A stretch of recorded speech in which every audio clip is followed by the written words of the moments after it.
What's shaking, everybody? My name is Ross Mandell. I'm coming to you guys live today from Delray Beach, Florida. I'm at Scott Woolley Studios. I've got a very interesting cat to introduce you all to. His name is Hugo Sanchez, a name you might not know, but after today, you're going to realize you should know. He is a founder, the CEO of like the hottest new app right now being used amongst social media influencers and others that are entertaining clients and doing business online, on social media, etc. I'm going to let him explain more. He's got a really interesting background. He's a regular guy doing extraordinary things. I want to introduce Hugo Sanchez. What's shaking, my man? Thank you, Ross. Thank you for having me. It's a privilege. Looking forward for our podcast. I was actually looking forward for this podcast. That's pretty cool. I was excited too because, you know, we have had one phone conversation, I believe, right? We don't know each other. And we've spoken on the phone at one point, one time, correct? And that is correct. Because I'm an extremely, there's high-tech people and there's low-tech people. I'm in the category of no-tech. I grew up in an era when we didn't even have color TVs when I was first in my 60s, in the 1960s, when I was growing up as a young boy on Long Island. And it was a big deal when I was like 10 years old, 11 years old in the neighborhood when the first guy, one of my friends, his dad bought a color TV. It was the first color TV in the neighborhood. And we all ran over to his house, and it was hard to believe. And then, you know, that's like a marker for me in life as I measure technology improvements, etc. Now everybody has color TV and cell phones, connectivity, the internet, Google.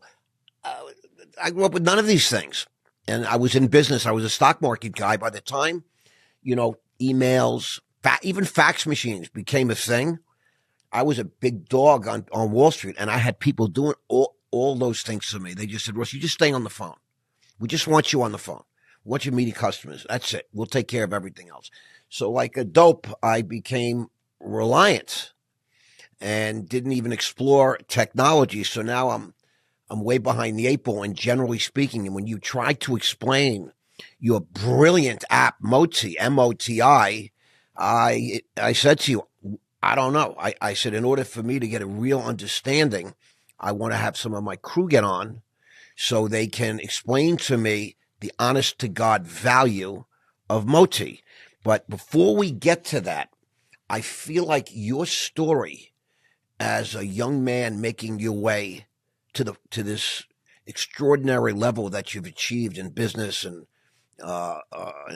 all things pretty cool with technology and innovations and all that. I mean, one day that name Hugo Sanchez is going to be at the top of the ladder, bro. They're going to be talking about you in Forbes and Fortune and Inc. and Money magazines. You are born and raised. I want you to spin the clock back for us and tell us about your early years and everything. That's interesting, right? I was born and raised in Puerto Rico. I'm also born in the 60s. So I remember the black and white TV only having 13 channels. Remember? Crazy. Yeah. I remember at midnight in Puerto Rico, that thing went off and it was just the American flag just waving for the rest of the night. They played the national anthem. It was really funny, right? Yeah. I don't think people know what we went through on a rotary phone. Like, that was big. That was big for us, a rotary phone. Listen, you know? I do know my phone number when I was growing up was 791-6952. The two nines in there. And so I used to have to look at the dial because I'm very anxious and edgy and all that. And I had to wait for the 9 to spin all the way around on the phone. Exactly. I'd be staring at it, go, come on, and I try and rush it. But go ahead. So we're in Puerto Rico. I love Puerto Rico, by the way. I'm from Bayamon, but I'm from what they consider in New York the projects. The barrio. Yeah, I was from one of the small barrios, and I was raised over there. Then my parents brought me back, and my father was a carpenter. My mother was a hairstylist. Regular lifestyle. Nice. I used to go with my father, when he used to build bodegas. A lot of what they call bodegas now. Back then, they were a little bigger.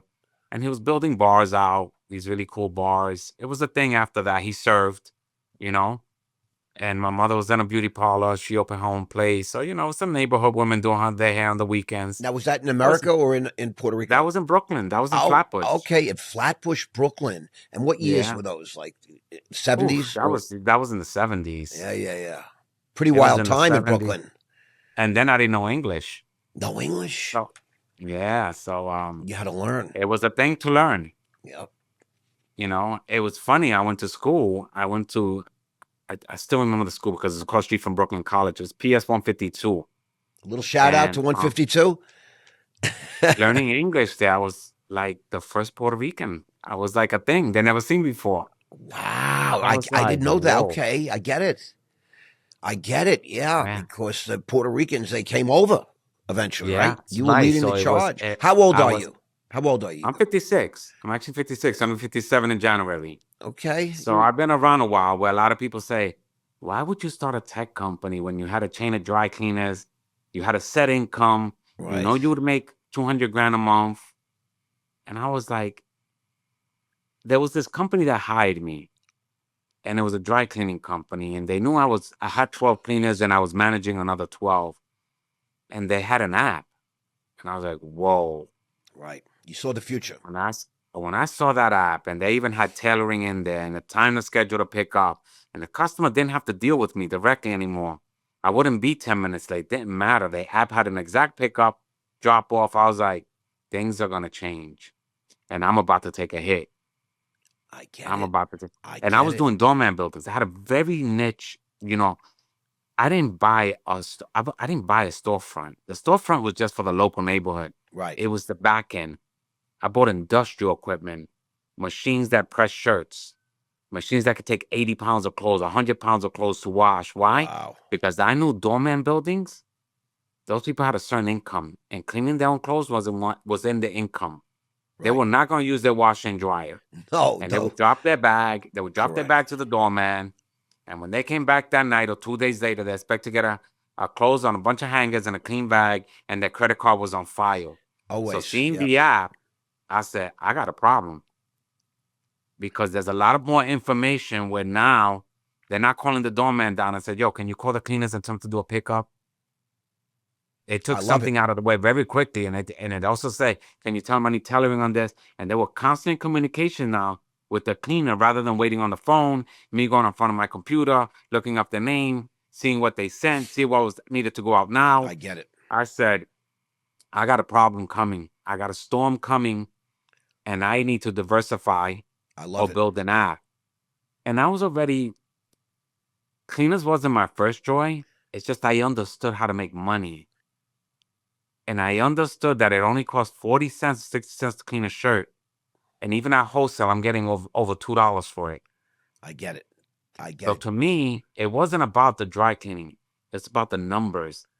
If you send that black shirt, that shirt is going to go under this chemical called perk because it's black. It's like an oil-based cleaner. Yep. It makes it shiny. It keeps it more alive. You're probably going to pay like $4 to $6 to clean it. Especially in Boca Raton. Especially in Boca Raton. Right. They charge. They're killing me. They kill me. That shirt costs about 60 cents to clean to the hanger. Wow, I get it. So you saw the arbitrage. Margins, You saw the opportunity. It's a big deal. But let's go back. PS 152. Young Hugo is going to school in America. Doesn't speak English, and there's no like I can't say this, but we used to say there's like Puerto Rican neighborhoods, right? There's black neighborhoods, there's white neighborhoods. yeah. You know what I And mean? I was in a white neighborhood. So you're in a white neighborhood, right? Flatbush, right? Where in Yeah. Brooklyn? It was Flatbush and East 26th Street back in the 70s. What did they call it? It was called, I know that's Flatbush because everybody there was considered middle class. Beautiful houses, Yes. one or two buildings in the mix of it. Yes. And we were one of those 3-story small building, only 6 apartments inside. You had a nice childhood, really. You were no really decent, gangbangers. Your parents neighborhood. worked, and right? Were they together, or did they get divorced? No, they were together. No, they were together. So- My father was a carpenter. He worked Right. 7 days a week. He had a real trade. And when I didn't have school, he took me with him to carry all the tools inside milk crates. I love it. And you didn't want to be a carpenter, huh? You didn't want to work with your hands and all. There's no money in that, right? You know what's funny? I didn't want to then, right? But before I was a dry cleaner, I was a project manager, and I was the developer in Manhattan doing high riser from radiant heating floors to 6-inch flooring, 6-inch molding, melee, whatever you want. I became one of the biggest project. That's how I made my money to buy cleaners. I I was love it. getting over $1 million. I was getting $200 a square foot. I didn't fall in love when my dad was doing it, but in my generation, when I started doing it in 2003, it was just different. Brazilian walnut floors. Yep. I mean, high-end stuff that rich people were buying Yep. at $200 a square foot. They were buying apartments at $2 million back in 2003, $4 million. I was for one of one them. bedroom, Listen, two I was bedrooms. one of them. I bought an apartment in Trump Tower. I paid Yes, $2 million cash. I bought a house in $2 million in 2003 for $3,250,000 in Boca.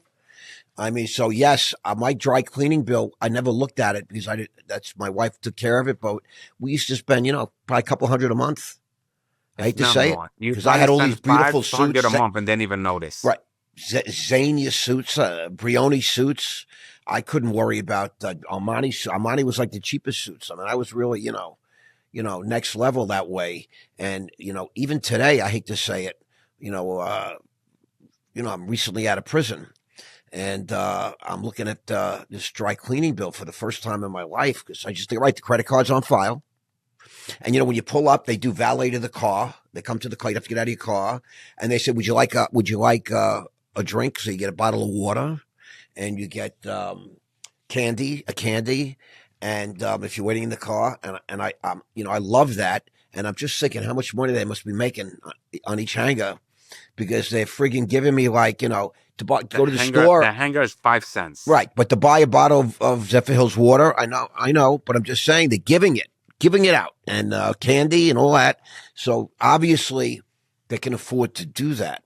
100%. The margins are incredible. Right. And so I pay it without even asking or looking, to be candid. Because you need it. It's like food. It's part of my lifestyle. You know what I mean? Yeah. My family's lifestyle. My wife will drop off a bag and say, just drop this with the cleaners. My credit card's on file. My kids have 3 or 4 dresses they wore out. I'm getting these bills for $73, $110, $49. I don't even, to be honest, I don't look. And there's only 5 pieces in there. Right. I don't even look. That's just so you know. I don't even want to. I don't want to know because I realize how much with enriching others and toss away. Good for them. It's a service that wealthy people need. Yeah. Period. And look, you'd be surprised. And this is what's interesting, right? You put cleaners in 2 locations. And you're going to be very shocked about it. You put cleaners in very rich locations and very poor locations. And you're like, that doesn't make sense. How poor people going? What poor people don't have it, they don't own a house, they own a Louis Vuitton and clothing. Right. They have no choice. Right. What if they can't own a Bentley? Their clothes are like Bentleys. And they take care of value their those clothes. Right. They value those clothes. I get that. And people be like, that doesn't make sense. Yes.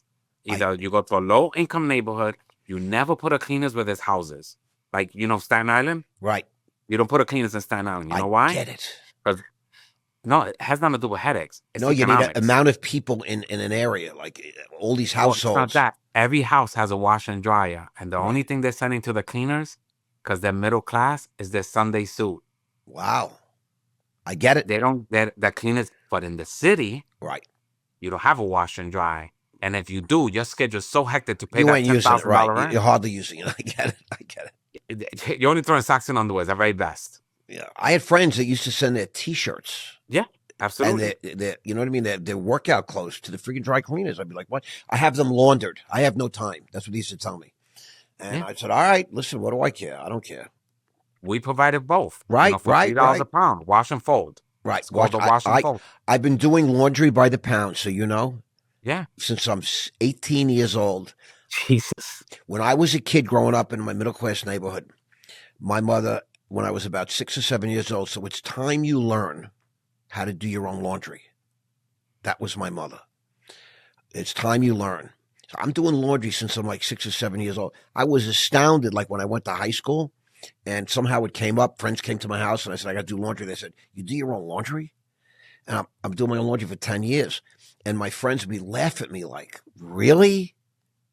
Your mom doesn't even work. I was like, I felt bad. Like they left. I was doing, and also I was a kid when we went to elementary school. One day my mother says, listen, you're going to third grade. It's time that you learn how to pack your own lunch at night. She would leave $1 on the counter every night, but I used to have to go down and make my sandwiches, peanut butter and jelly or bologna and cheese, whatever I was, ham and cheese, Classics. and put it in a brown bag. I think I had a little metal lunch pad when I was in elementary school, but I was making my own lunch since I'm like 7 years old, 8 years old. And I became very self-sufficient, like in an odd way, but I also became very resentful about it. So I get to SUNY Albany. I got a full scholarship, 1975, my freshman year. I only stayed 1 year. And I see a sign on a bulletin board when you walk into the dorms, and it says laundry by the pound. And I'm not a shy type guy. I'm very aggressive, and I love people. I talk to everybody. I'm like, what does this mean, laundry by the pound? And people look at me like, what are you, a farmer? Like, where did you come from, bro? Just get off a truck. I said, but just explain it to me. They said, yeah, you sign up and you leave your laundry in this bag, and you get they put a number on it and all that. It's like prison, I hate to say it. And they do your laundry, and they return it folded. I said, they do your laundry? I'm a bad folder. I never could master folding, even to this day. And so I discovered laundry by the pound, and I was selling drugs. I was selling weed to cover my laundry bill. I refused to do laundry, and I don't like making food because that was the first thing I realized that successful people don't have to do. And so I'm of this ilk, just so you know, when you're telling the story about dry cleaning, it's resonating with me. Look, I never thought about it, right? But my mother used to send me and my sister, my older sister, do the laundry, right? And they'd be these big laundry mats, and the shopping carts, the ones for food, the little black ones that fold up like scissors. Yeah, of course. And we used to sit in the laundry mat for hours. Right. You would think we're watching a TV, but we wasn't watching a TV. We're watching the machine just spin, and we're sitting there for hours. And I was like, wow, this is a waste of time. Yeah, and that's what I learned about very rich people. Time is more valuable than anything to them. Correct. Why are you working? If you got to, you know what I mean? It's you work, you're productive, your time is everything. And it's the only thing you can't ever get more of. So you have to, that's what I learned. The only thing in the world you can't get more of. So you have to just, no matter how rich you are, no matter how smart you are, you can't get more of it. And you never know when, your last minute's coming. That's a God thing. So, you learn to be highly productive and value your time. I ain't sitting in a laundromat. I remember I have friends that would go and I'm like, to save a few dollars, I'm like, bro, I'd rather work hard. I'd rather make more phone calls. I'd rather get a side hustle. I ain't going to sit in some laundromat. I have friends that own those. To this day, they still make money. Real money. I'm going to be honest with you. They print money. Print money. Two neighborhoods you pick. Big very cash. Rich or very poor. Right. You pick those two neighborhoods. People used to tell me I used to buy location. I walked 5 blocks in every direction like a cross. And people, what are you doing? I said, I'm seeing my competition. He's not really my competition because I own a factory. I cannot beat him in pricing. But I'm seeing how many buildings. For me, we're buildings. I get it. If I see houses, I'm out of there. I get it. People can't tell me, yo, it's going to do well. There's a lot of big homes over here. No, we're not. They have top-of-line washers and dryers right inside the garage. I never thought of this. This is very cool stuff. I never gave it this much thought, but I get it now. Now that you're talking about it, get it. So now buildings are heaven. I get it. I understand that too. And I used to have to pay my doorman on top of paying the cleaners. I used to tip my doorman. I'd say, bring it up.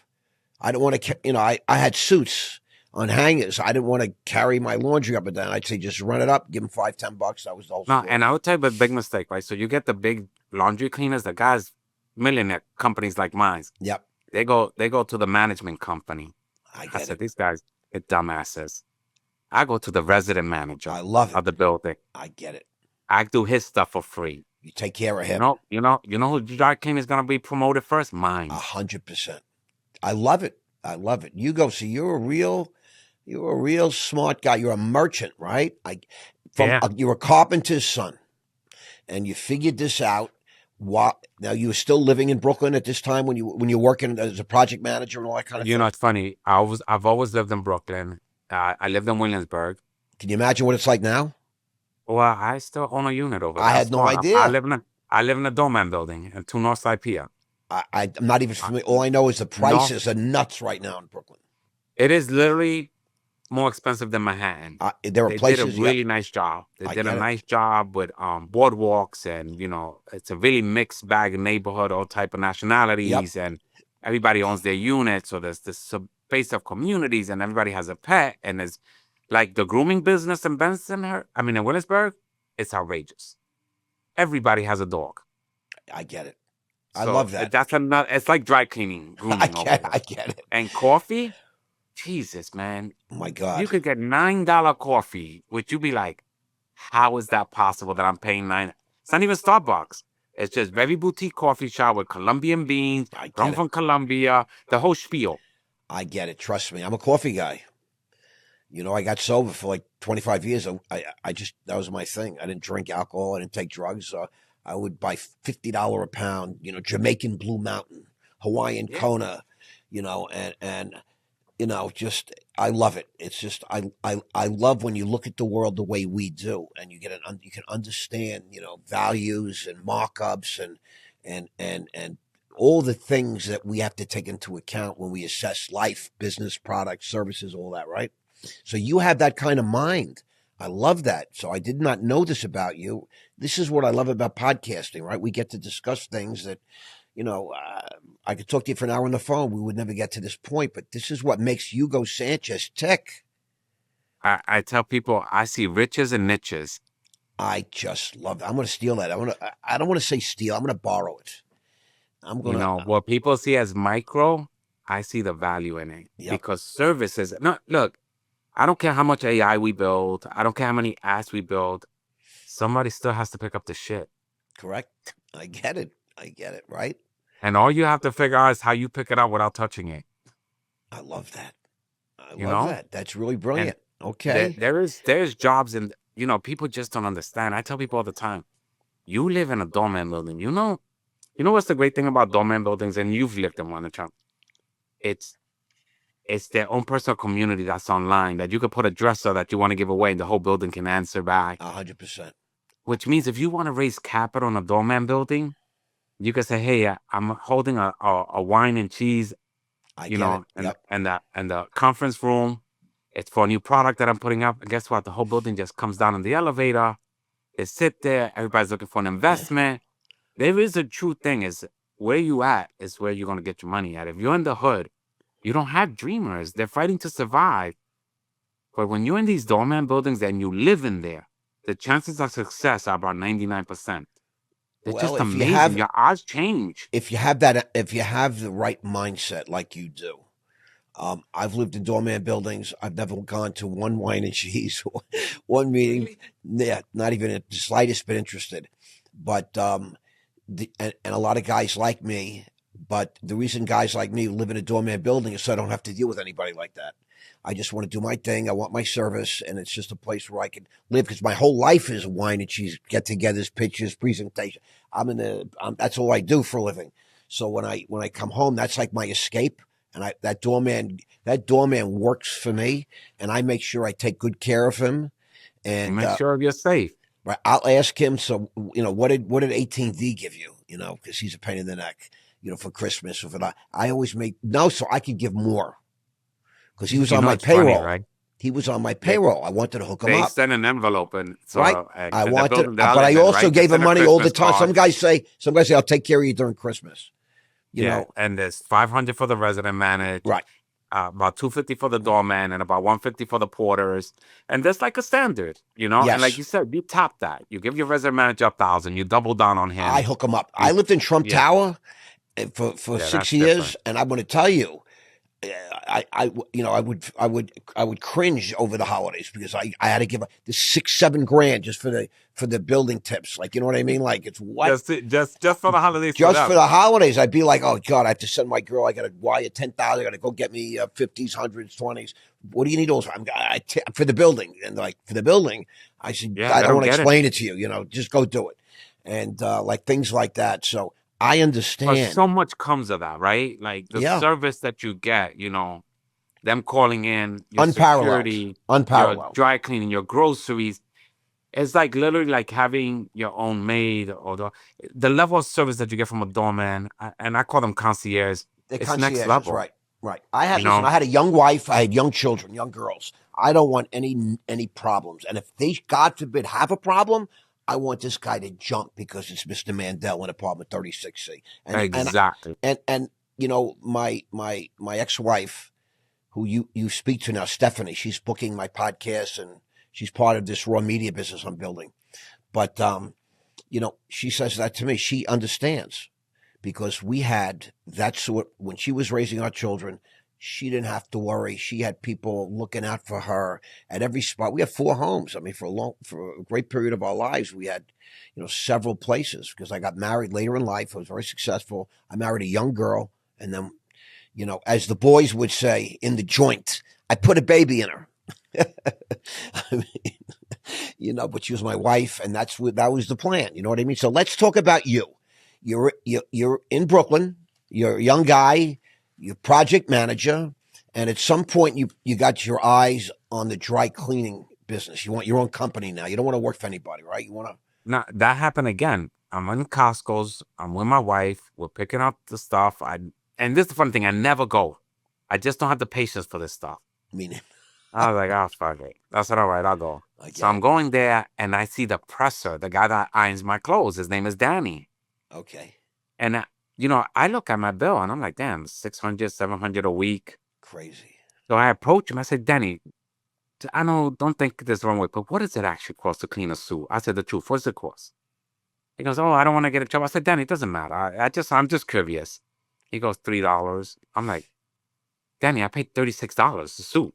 That's crazy, bro. I said, okay, Danny, that we have we have a disconnection here. So this is what we're gonna do. I think you're gonna find a factory, and I'm gonna give you 10% of the company, and you're gonna come work for me. I said, because if you're getting $36 a suit and it's $3, and this is because the presser gets, they call it per item. The presser gets 50 cents an item. So if he irons the sports jacket, that's 50 cents. If he irons the pants, that's another 50 cents. That's $1. The hanger, the packaging, and the cleaning is $3. I get it. So they're making $33. That's crazy. I never even heard of that much money. Yeah. So so that's where I was like, wait, I'm doing the math in my head real quick. I'm like, I send 15 suits a week, and then there's my wife's dressers and all my fancy. I said, oh, hell no. This thing is costing about $90 in total, and they're walking off for $600 in profit margins. I said, I'm in the wrong business. I said, I'm waking up at 5 a.m, working with 400 people, plumbers, electricians, project managers. Ugh. I said, no. Oh, no. I get it. Okay. I'm in the wrong business. I missed something here. You're waking up to this reality. I woke up I get quickly it. and said, I love it. no, I'm going to retire from construction, which was I was getting $300 an hour and $550 for overtime an hour. I was living my best life. That's crazy money, too. That's good money. But the joints were hurting. Winter in these buildings, and I'm required to wear a suit. These buildings feel like 50 below. It feels warmer outside than inside the building. The windows haven't came in yet. The joints are starting to hurt. I get it. I said, I'm out. He found me a place in Brooklyn. Rent was $4,000. Had 15 people. I said, this is about right. I went to the lady. I said, all cash, and I keep the staff. Nobody's leaving. We're just going to retouch this place up and make it functionable. You're doing the community with a place that has 3,000 square feet. Do the math. You're not making no money. I said, this needs to be a factory. She didn't understand it. I said, that's okay. I don't need you to understand. I need you to sell. Exactly. And I saw my doorman building. So I'm already in the doorman building, and I'm sending my laundry. So I already knew the math. I understand. I said, okay, I'm doing this. And I want every resident manager that knew me, because one resident manager knows 10 buildings. He sends me to them. Your laundry's free. Always. It's all it I takes. just need to get in the building. Let me throw 15 bags in here, and if one person's not happy with the cleaners they're with, just recommend me. I love Their first load is free. I love it. So how old were you at this time? Do you remember what year? I was around 36. Okay. So you're a full grown man. You got a family, right? You I got have my kids. You got kids. My son was attending MIT, and now he's teaching in Harvard. Wow. I get it. I was doing okay. Um, finances wasn't the deal. The deal was I worked for somebody, and I always looked at my check, and it had somebody else's name at the bottom. I said, I can always be fired. There can always be somebody better, somebody younger. So unless I plan ahead that I'm writing the checks and my name is at the bottom, I I can get it. go at any time. I get it. Listen, And that was always in the back of my mind. me too. That was it. I'm an employee. Right. I am not a boss. 100%. I say I was like a boss. I had my own business. I always worked for commission. No one could ever tell me how much I wanted. I can make that. I made that decision early in life. I never understood why would you get a job where somebody can tell you how much you can make, and if you need more money for something, you have to ask You're for a tapped out. raise. You're tapped out. Right, but then okay, so I'm in this. I become a stockbroker where you basically get half of what you earn and half goes to the house. But like you just said, you know, you don't sign the checks. You have to wait for a check.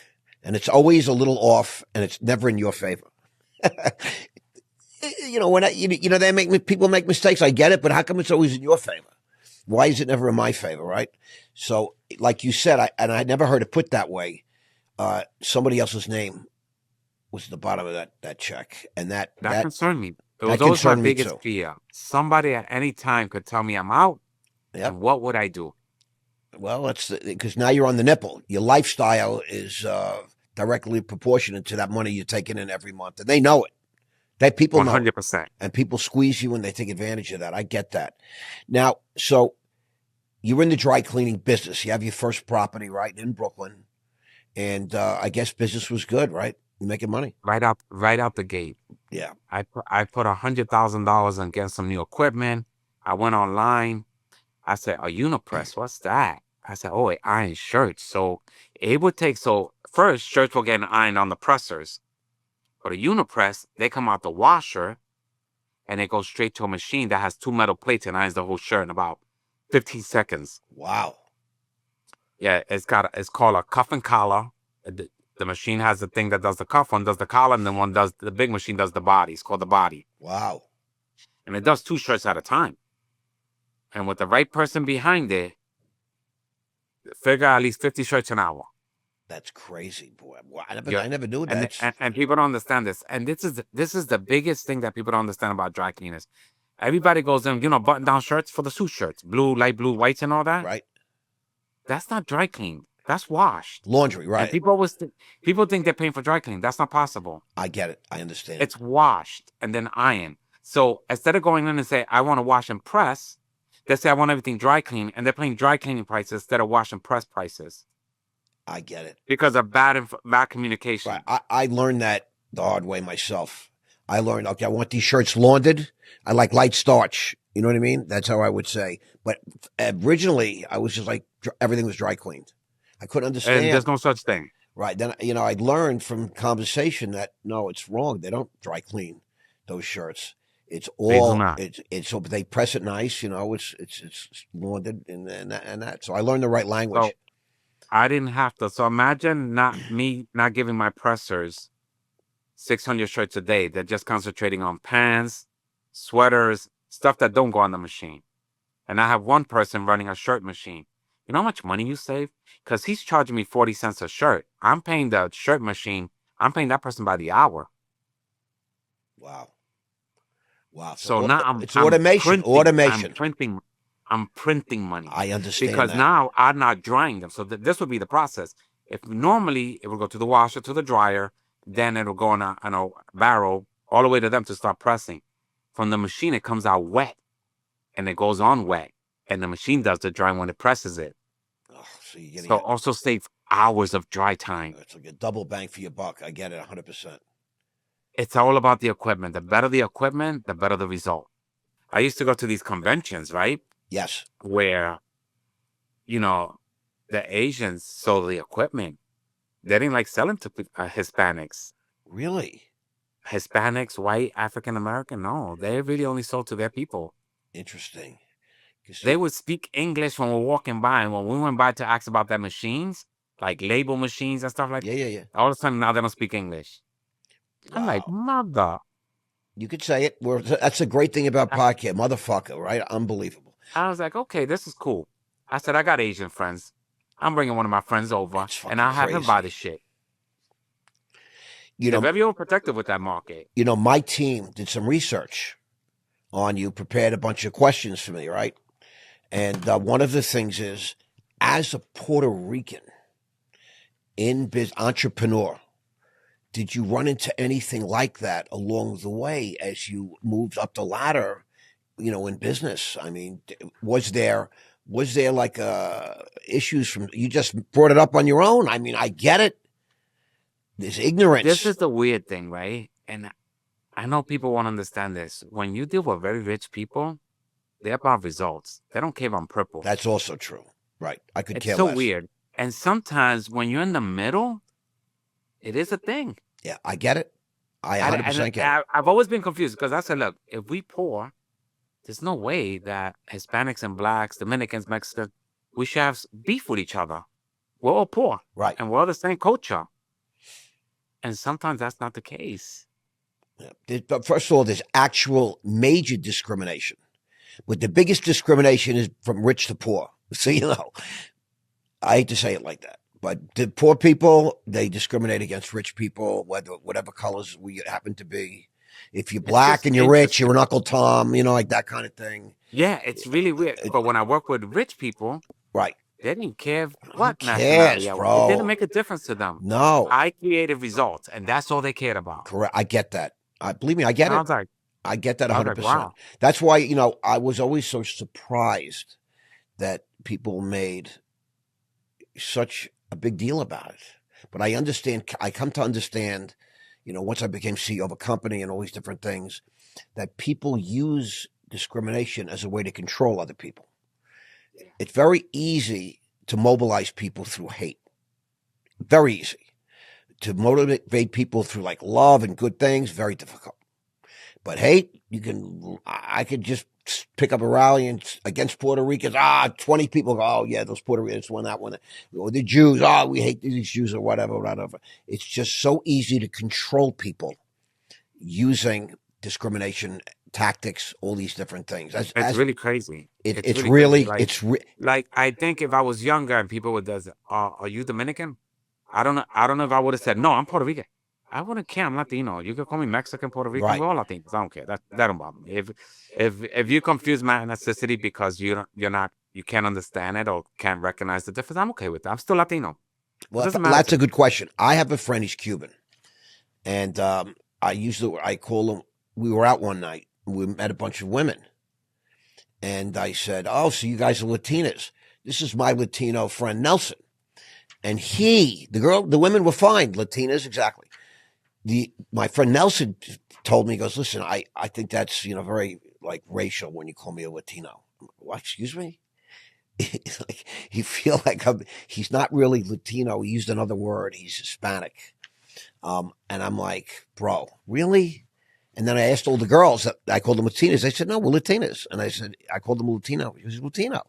They didn't have a problem with it, but he got in his feelings a little bit about that whole thing. Because he's Cuban. Cubans have a different vibe about being recognized as Cuban.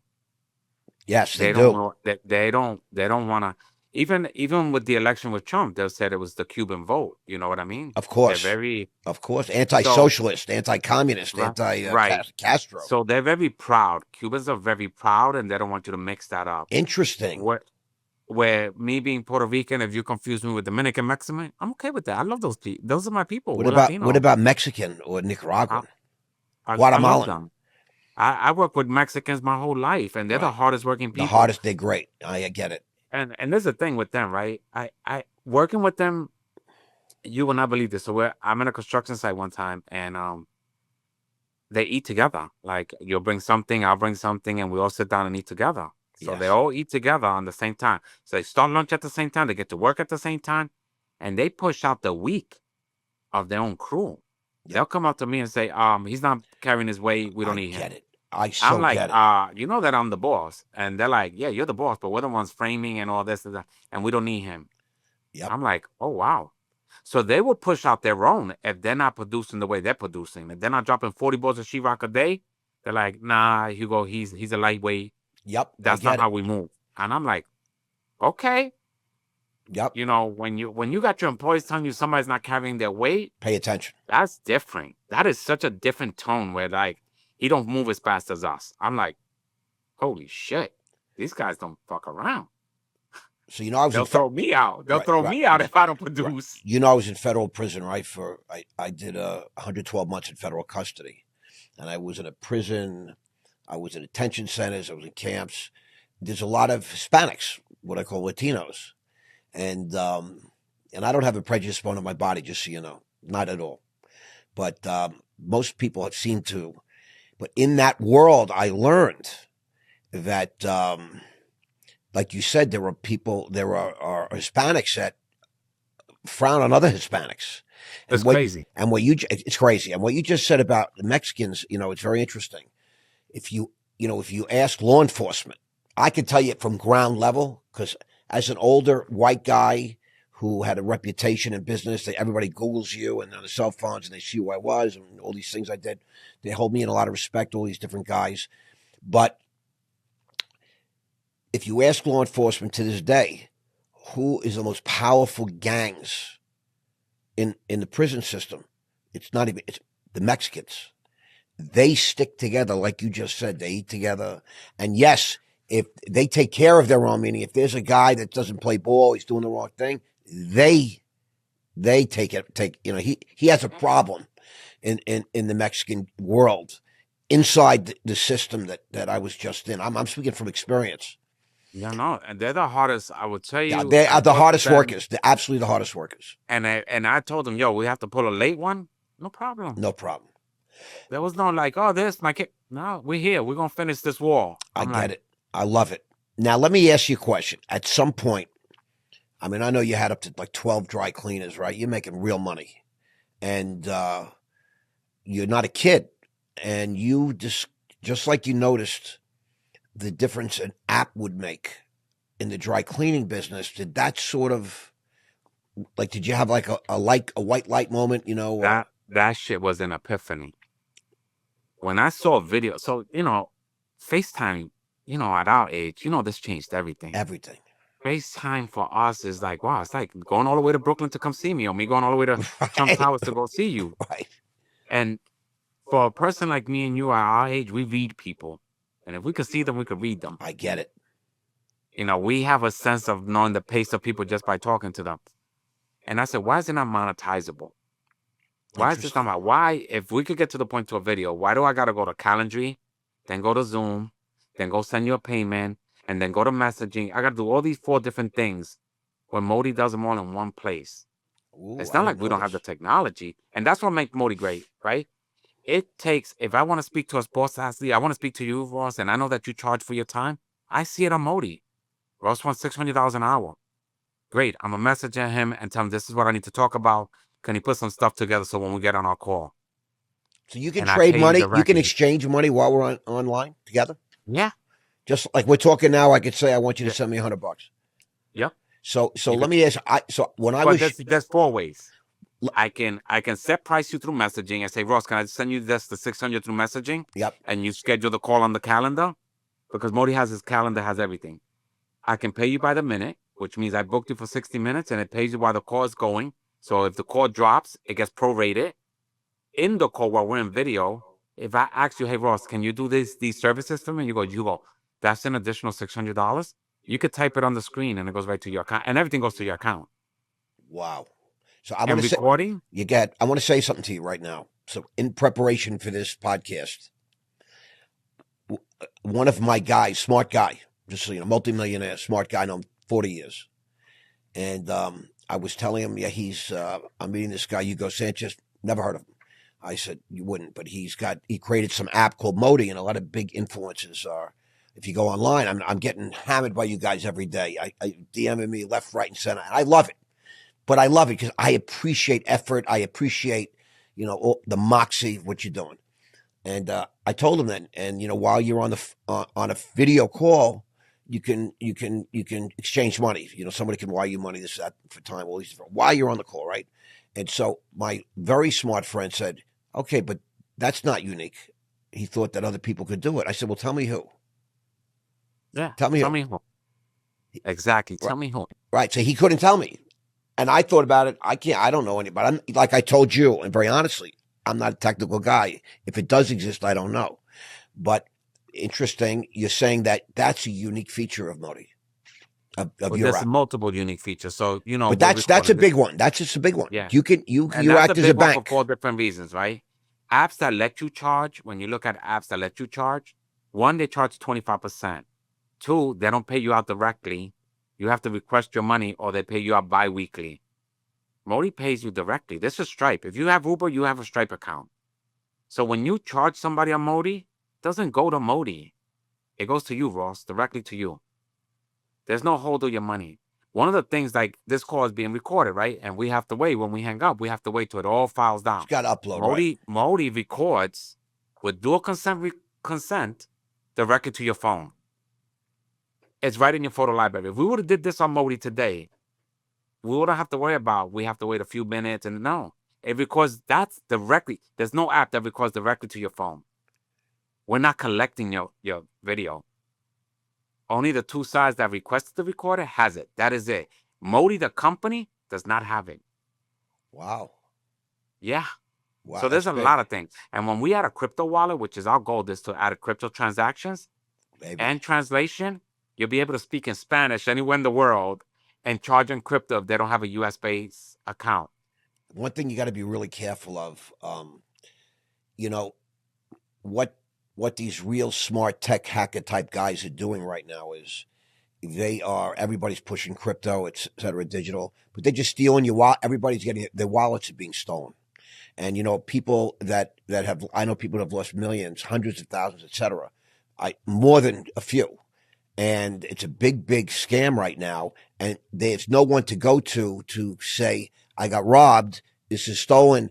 Can you investigate? Because, a lot of this is money. Maybe they haven't reported, things like that. And if they did, there's no way to recover it. That's another thing. So yeah, you can never show anybody your wallet. You got to have what I call a cold wallet. And so if you're going to put it in your system, be very, very careful, because the people out there are geniuses with technology, coding, and these. I'm sure you know much more than I do. Yeah. But no. Look, it's a big scam right now. Big scam. So that's one of the reasons we don't collect the data, the recording data and all that. Right. Because we want you to have it. We have no business. You paying. And look, I tell you from an investor's point of view. Let's switch to something you do know, investing. Correct. When you say, Hugo, why would I invest $1 million in MOTI?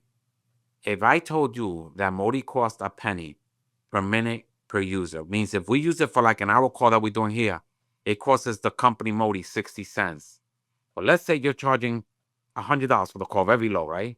MOTI charges 15%. Now, our 15% comes out at the same time you're getting paid. We made $15, right? Mm-hmm. Let's say you're not a big user. You only need MOTI 4 hours a week.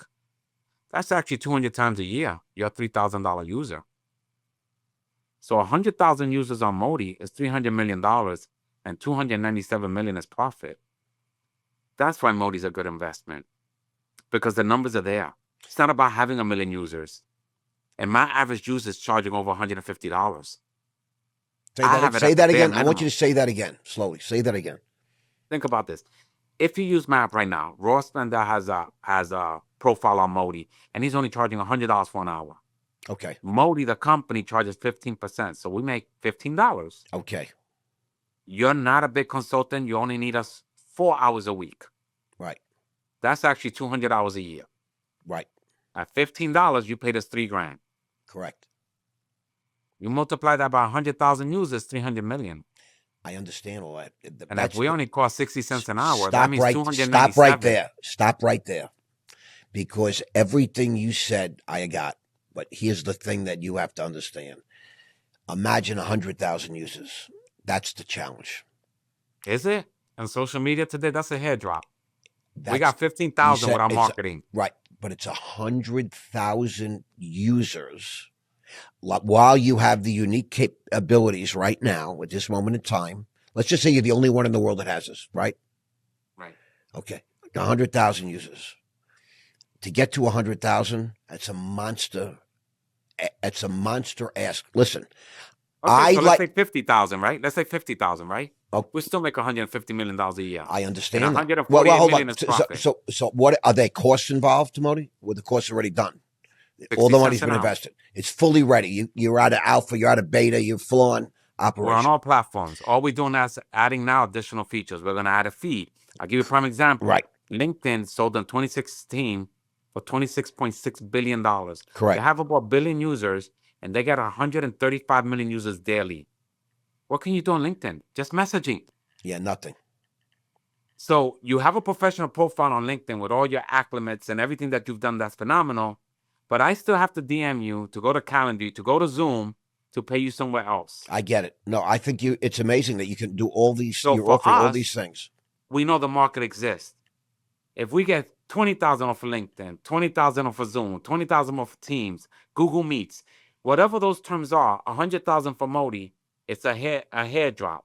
But let's say we only get 25,000 because we got 15 right now, and it takes us 24 months to really get them tuned up. We still make 75 million, and 73 million is profit after taking out the cost. No, I understand. We're a profitable company without ads, without collecting people's personal data, and letting people know we're better than Fiverr, we're better than Upwork, we're better than LinkedIn. You know why? Because you can actually get paid on MOTI. You actually own your profile. No, That's the difference. I understand, but I also understand business, the markets, funding, the real world. I have a friend, one of my closest friends, and he's a founding partner of Raw Media with me. He put $2 million into a tech company that offered something that nobody could offer. Nobody. Not Figma, which sold for billions, which is it's worth tens of billions. Adobe, all the big boys. And he had it. The company has the unique technology. They have the patents. And everybody's stepping on their patents now, so they're going to end up suing everybody. But here's the problem. Getting it adopted. And this is what you're facing. This is my guess. No, this is getting this adopted by the technology, by the users, right? The end users, getting it adopted, and it's free, right? I can take MOTI for free right now. And you can download and make a free profile. And if I use it, then you start getting paid. If I use it, correct. Right? Okay. So here's the issue he ran into, because he put up $2 million. 2 billionaires are in the deal that put up money. But the problem is you're competing in a world with Apple, Google, NVIDIA. You understand. I don't want to get Meta. You're dealing with the big dogs. There's big dogs out there. They're big dogs. And as soon as they see or sense that you really get traction, they're going to look to knock your business off. Now, that doesn't mean 100%. And that doesn't mean you still can't. It's still not a great investment and all that, because from what I understand, it's an amazing investment right now. I'd have to look at all your documents and see how it's structured and all that. And I would give you a lot of great advice that you're not getting, in my opinion. But that's another a conversation for a different platform. Right now, from what you said, I understand and I believe you that MOTI is the only place in the world that offers this complete service that is so necessary for guys like me. Listen. For guys like me, no tech, got a team of people, charge for hourly conversations, etc. It would be very beneficial to my business and what I'm building, etc. But I still don't use it. That's the problem. So this is all I'm trying to say, is that's the challenge. Now, my guess is if you have patents on this technology, on this code, all these different things, you'd be best off selling this to Microsoft, Apple, and creating a very clever deal, because right now you're about to see LBOs, the M&A world, get lit up, because they're going to cut rates a quarter point, and then he's going to end up having to cut probably 3 more times. And then with less than a year, Trump's going to be running the Fed, and they're going to bring rates down to like 1 point. And it's going to be the golden age of America.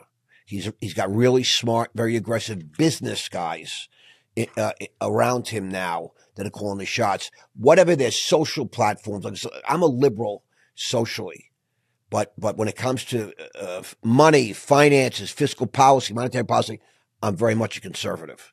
I'm not a Democrat or a Republican. I'm an issue guy. You name the issue, I'll tell you how I feel. I don't like those bullshit labels. What a scam. Yeah. You know what I mean? What a scam.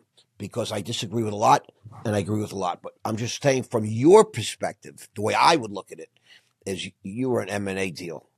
You can show Microsoft why they need to own you, partner with you, and you probably know all these different things. And I have all these I know we had relationships. approaches. I can't say on here because I signed a bunch of the NDAs, but Yes, with of course. big companies that already are in the process to say, what would it take to make you partners with us? Yes, and I would say to you, that's how you go public, by taking You know, stock. And I'm not going to get to this right now, but I want to say, Hugo, I'm so impressed with you after this podcast so far today, because you get it. Whatever it is, you get it. And I understand that because the story that you walked us through, young Puerto Rican kid growing up, not knowing the language, Brooklyn, New York, hardworking dad, hardworking mom, right values, right? Understanding opportunities. You're not lazy. You're not entitled. You went into work. Your eyes are wide open. You're looking at the world saying, wow, how can I do better for myself and my family, the people I love? How can I do more? How can I get more? You know, you're not looking to cheat, or you're not a criminal. You're not looking to steal, but your eyes are wide open. You know, because, you know, a shirt can be cleaned for 40 cents and you can charge $4. I mean, you know, that's what it is, right? That's the world we live in. We live in a capitalist society. Okay. Let the buyer beware. You're not doing anything sneaky or untoward. MOTI allows you to record a session just like this, correct?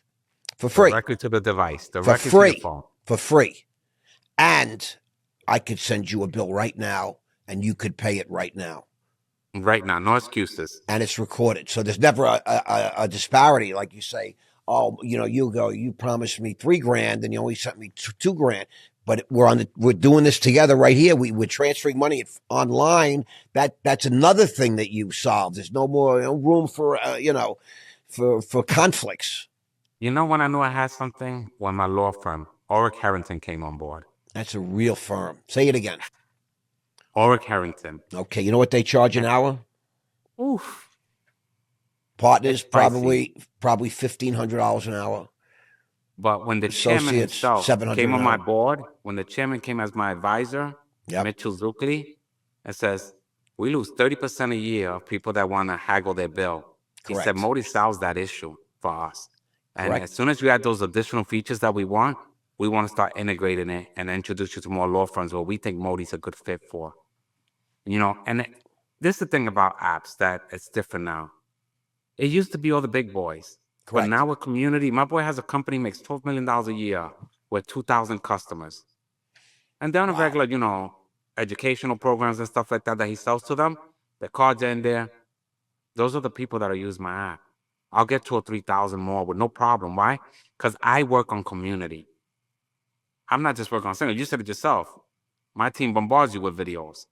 Yes, they do. At some point, you're going to say, why am I doing 5 steps when MOTI, I just got to have a profile. Somebody really wants to pay me for my time. They will. They won't waste my time. My price is there. They have to decide if they want to. They want to send me a message and negotiate. I'm okay with that. But we start at this price right out the gate. Say that again. I'm sorry. You lost me. You know, the good thing about MOTI, you have an enhanced profile, and I get to read what you do, Ross. See your social media attached to that and say, this is really Ross Mandell. There's no manager or third person. I'm going to message him and tell him I can't do 1,000. Would he do 800?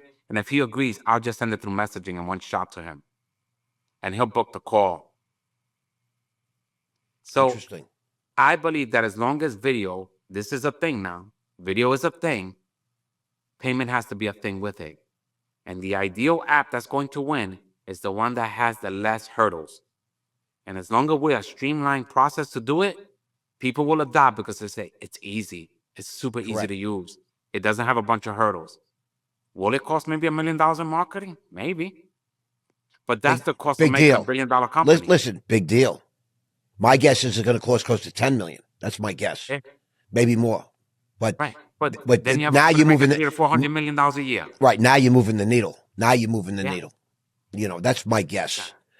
customer acquisition. You're going to spend money, but and you might have to deal with people like Meta or Google or the different companies, So here's another thing. delivering My the same COO, product.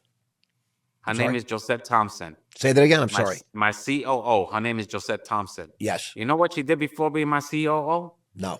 She was a Meta for 14 years. She was the Exactly. global negotiator on a cross-functioning team that identified products like mine. Love it. She's been around 400 apps that Meta owns. Correct. So when she saw my app, she says, "I'm coming over because Meta would buy this." Correct. That's what I'm thinking.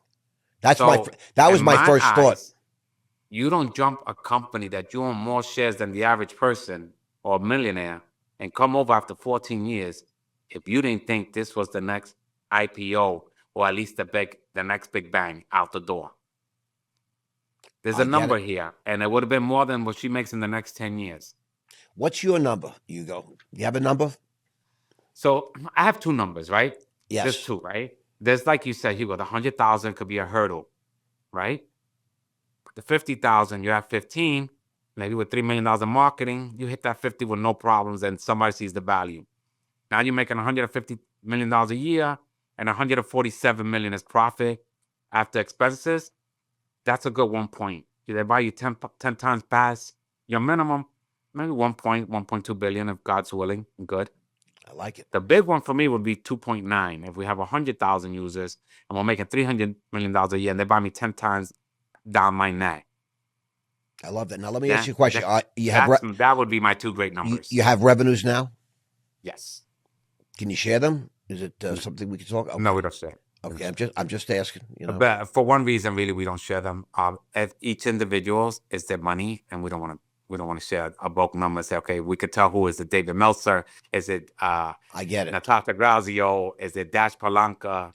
You know who's on here? Maury. Damon John CEO is on here. Damon John, he's no dummy. CEO is on here. His CEO Maury. Say that again. Maury, his CEO. Okay. For Damon, he's on here. Okay. Who else? Can you give us share some names that mind? There's Dash Palanca, the actress. There's David Meltzer's my partner. David's in there. David, I have a lot of respect for David. David's a partner and an investor. I love it. Russell Peters, the comedian. Okay, I know him. Nasha D'Agazio. What about that Renee Graziano? Renee Graziano, right? She's on there too. Okay, I see. Mick Hunt. You know Mick. Okay, Mick Unplugged. Love Mick. He has the second most popular podcast in the world. No. Yeah, Mick Hunt. He's on there. There's Casey Adams. Okay. Also has like that number 5 slot. Okay. Podcasting. So yeah, I have about 200 or 300 major influencers that to them is like, get your marketing money and market us. The app doesn't need marketing. My 15,000 people need marketing. I need to let people know if Ross Mandell's on there. Yes, Mark is on there. Yes, you do. See, it's no longer promoting the app. It's promoting the talent. That's what creates the customer adoption for me. Right. Well, that's something I was going to share with you, offline, because I think that's the key right there.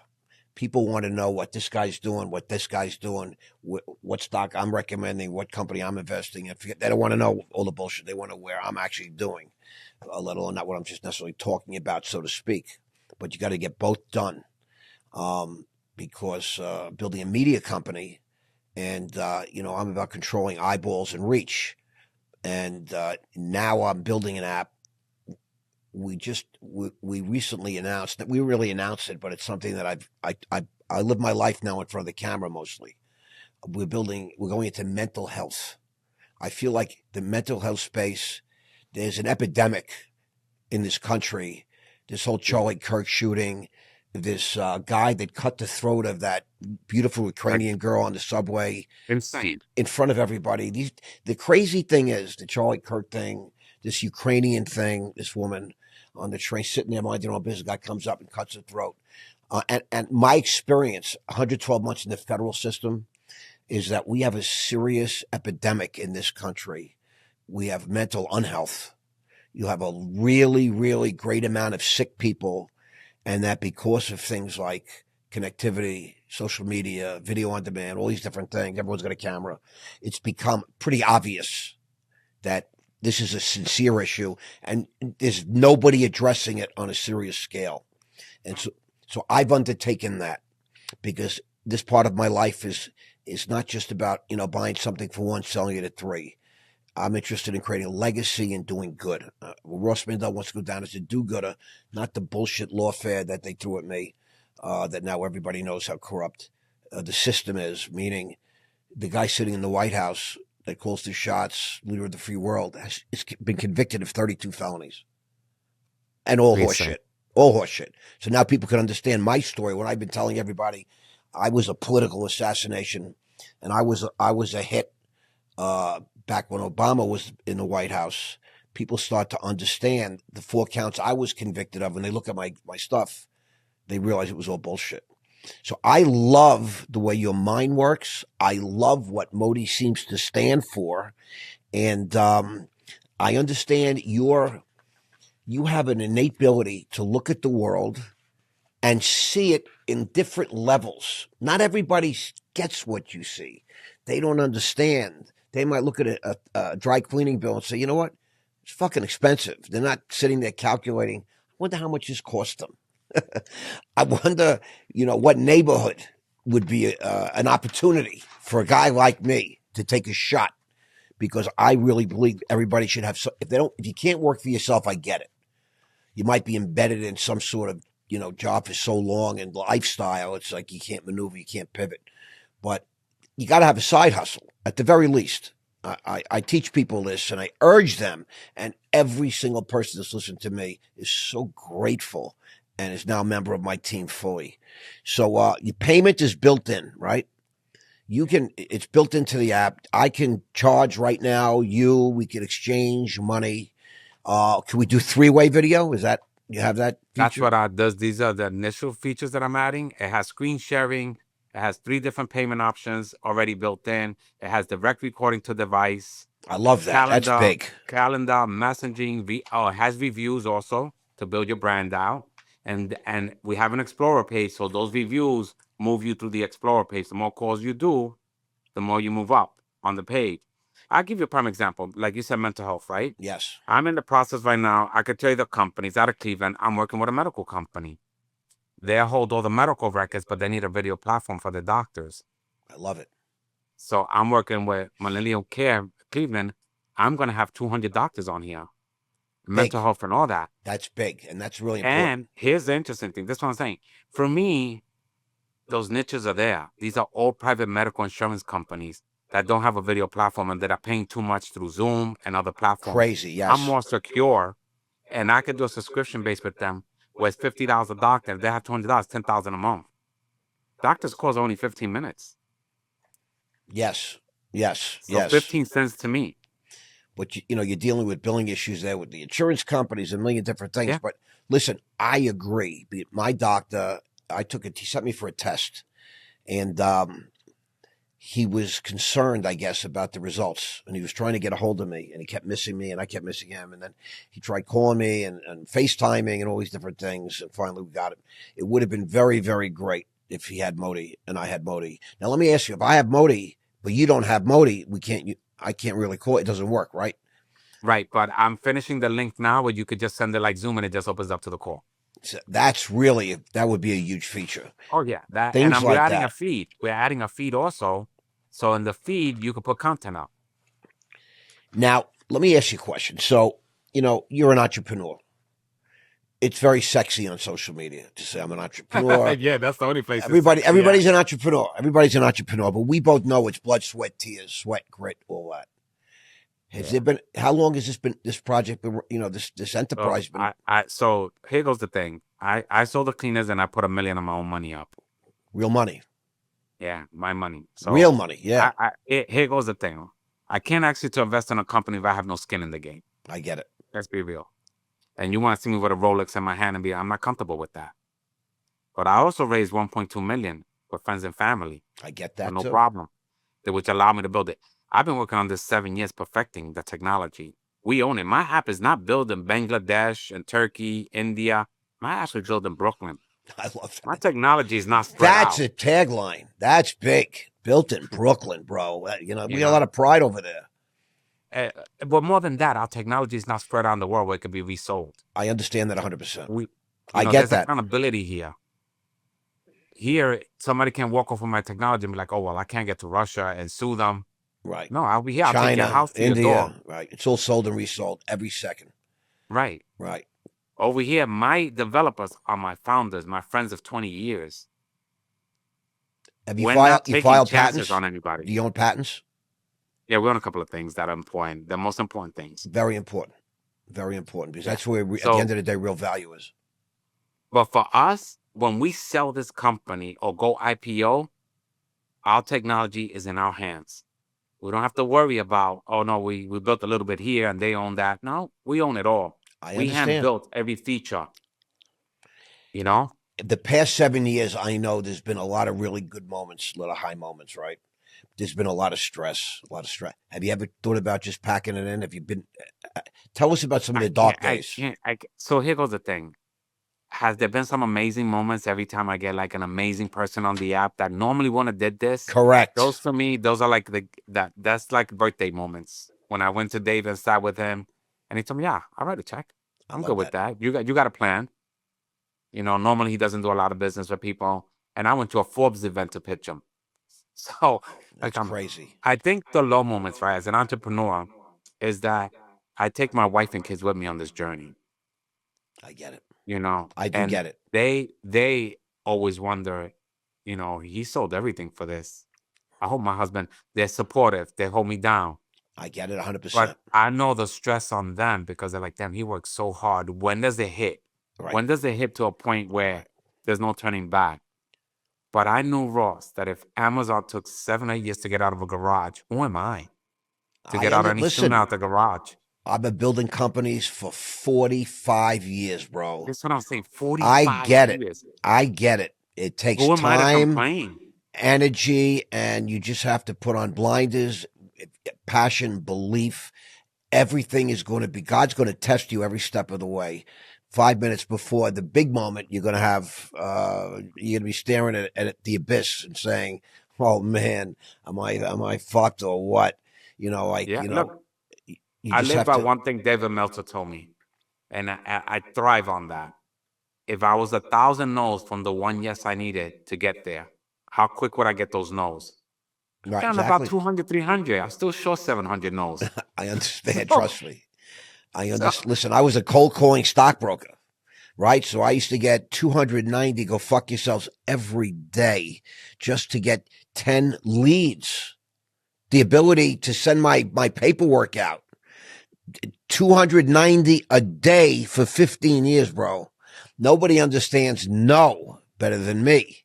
And that's, I'd rather have a no than, some bullshit conversation that ends up leading to a no. Get to know quick.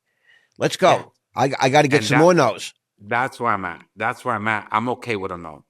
I understand that you can't see what I'm building. I get it. It's not for everybody. Exactly. But if you do video, then you're blind. If you do a FaceTime call and you don't understand video and payment, then there's something wrong here. There's a disconnection because you do FaceTime every day now. Nobody does a regular call no more. Nobody puts their phones to their ear unless they're on the train.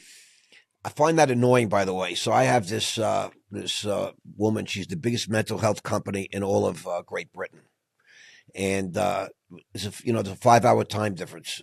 She's in Wales, and every time she calls me, it's got to be a FaceTime call.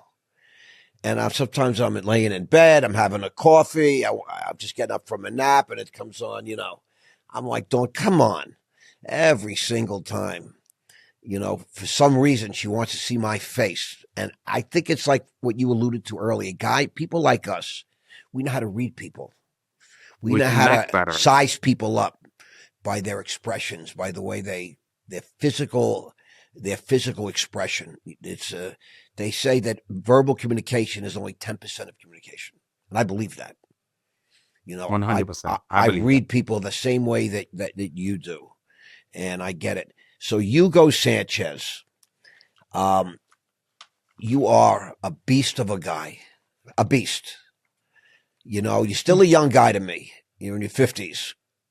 The 50s are beautiful. The 60s become a little iffy. You know, the parts start going bad, man. I'm telling you. But life is still beautiful. MOTI is on its way. It's my belief this is going to be a household name at some point, and you're going to go down as a friggin' stud.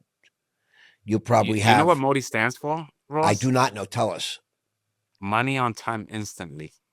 Wow. Money on time On time instantly. instantly.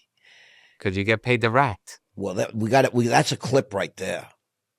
Money on time instantly. That's the MOTI app. This is Hugo Sanchez. Hugo, anything that we didn't cover that you wanna get on tape today? No, I think we hit it. I think we hit a lot of good things. Amazing Bring me stuff. back to the dry cleaner. It's been a couple of years since I talk about dry cleaning, but it's been good, man. Dry cleaning was an eye opener how hard the work is, but it's a good business. It really is a good business. Well, it shows you are the founder of a brand new app, right? Money on time instantly, MOTI. So how do people assess that? You know how I assess people? I look at the history. I understand who I'm talking to, and now I know who I'm talking to, and I want you to something better.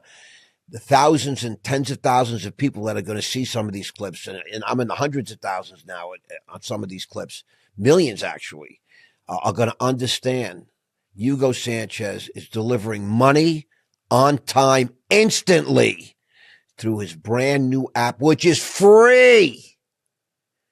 It's free and it When works. you make money, I make money. But until then, it's free. It is free and you can get paid instantly and it erases all doubts and conflicts. I thought you said $5,000. No, $6,000. Well, it's on. We have it on video. We have it live. We're trading hands.